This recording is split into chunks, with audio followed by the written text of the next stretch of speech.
আর কোনো দিন শিং মাছ আনাবো না, শিং মাছ রান্নাও করবো না, খাবো না। হ্যালো এভরিওয়ান, কি খবর, কেমন আছেন সবাই? নতুন একটা ব্লগে সবাইকে স্বাগত জানাচ্ছি। 2 দিন থেকে শরীর অনেকটাই খারাপ, বাড়িতে সবাই অসুস্থ, তো হালকা পাতলা আজকে রান্না করব। ছেলে জ্বর হয়েছে, তো ও কিছু খাচ্ছে না, তো ছেলেকে একটু লুডুস রান্না করে দেব।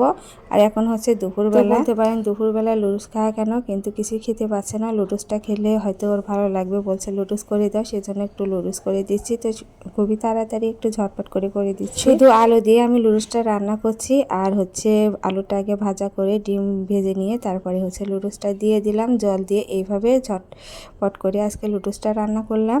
আর এবারে মশলা ছিল, সে মশলাও দিয়ে দিলাম। আর এই ম্যাগি লুডুসগুলো এভাবে রান্না করলে ভালোই লাগে, খুব ঝটপট হয়ে যায়, তাড়াহুড়াও হয় না। যাই হোক, রান্না হয়ে গেছে, এবার একটু সস দিয়ে দিব। আর আজকে তেমন কিছু রান্না করব না, 2 দিন থেকে শরীরটা আমারও খারাপ, আমার কাজকাম কোনো কিছুই করতে ইচ্ছা করছে না। আর ওই তো বললাম শিং মাছ আর কোনোদিন আনাবো না, শিং মাছ রান্না করবো না, খাবো না। ওই যে বললাম কয়েকদিন আগে শিং মাছ এনেছিল, মানে এই মাছটা ফ্রিজে রাখা হয়েছিল, শিং মাছে কাটা দিয়ে।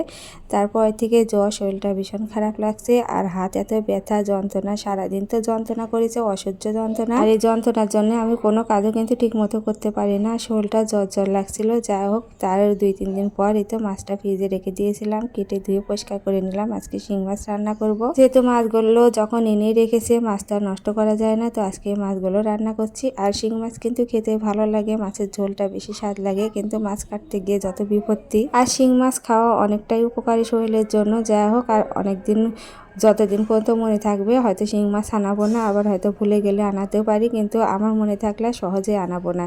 যাই হোক, শিং মাছগুলো ভেজে নিলাম, এবারে বড়িও ভেজে নিলাম। আর বড়ি দিয়ে শিং মাছ রান্না করলে খেতে খুবই ভালো লাগে ঝোলটা। শীতের বেগুন, আলু আর সিম আর শিং মাছ আর এই কলার ডালে বড়ি দিয়ে যদি পাতলা ঝোল করা যায়, এই ঝোল দিয়ে কিন্তু এক থালা ভাত খাওয়া হয়ে যায়, আর কিছুই লাগে না। যাই হোক, এদিকে আমি তরকারিগুলো ভেজে নেব লবণ হলুদ দিয়ে। আর আমি মাছের ঝোলে কিন্তু পেঁয়াজ ব্যবহার করি না, এইভাবে নিরামিষভাবে মাছের ঝোল রান্না করলে ভালো লাগে। অনেকে পেঁয়াজও দেয়, কিন্তু আমি আজ পেঁয়াজ দেবো না। তো এদিকে আমার তরকারিটা ভাজা হয়ে গেছে, আমি কাঁচামরিচ দিয়েছিলাম, সেজন্য অল্প একটু ঝালের গুঁড়া দিলাম। এইভাবে আমি মাছের ঝোলটা রান্না করি। তো এবারে পরিমাণ মতো জল দিয়ে দেবো ঝোলের জন্য। তো ঝোলটা ফুটে গেলে আমি বড়ি দিয়ে দেবো, কারণ বড়িটা একটু ফুটিয়ে নিয়ে তারপরে মাছটা দিয়ে দেবো।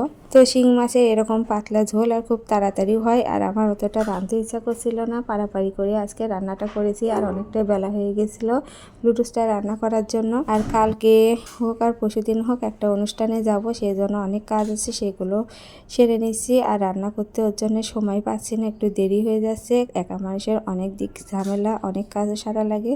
এদিকে মাছের ঝোল হয়ে গেছে, এবার একটু ভাজি করে নেব। আর কয়েকদিন হলো ওলকপি এনে রেখেছিল, কিন্তু ওলকপি কি দিয়ে রান্না করে অতটা ভেবে পাচ্ছিলাম না, তো আমি এভাবে ভাজি করেছি, এত সুন্দর হয়েছিল। এই ভাজিটা দিয়ে রুটি, পরোটা, ভাত যে কোনো কিছুই ভালো লাগে। আর ওইদিকে আমি ভাজিটা বসিয়ে দিয়ে একটু মাছের ঝোল তুলে নিচ্ছি আলাদা করে। তো বাটিতে তুলে নিয়ে আমি পরিবেশন করি, যেহেতু আমরা হচ্ছে সবাই কিন্তু আলাদা আলাদাই ভাবে খাই। তো এদিকে ভাজাগুলো হয়ে গেছে, তুলে নিলাম। তো এই ছিল আজকের ভিডিও। সবাই ভালো থাকবেন, সুস্থ থাকবেন, নমস্কার।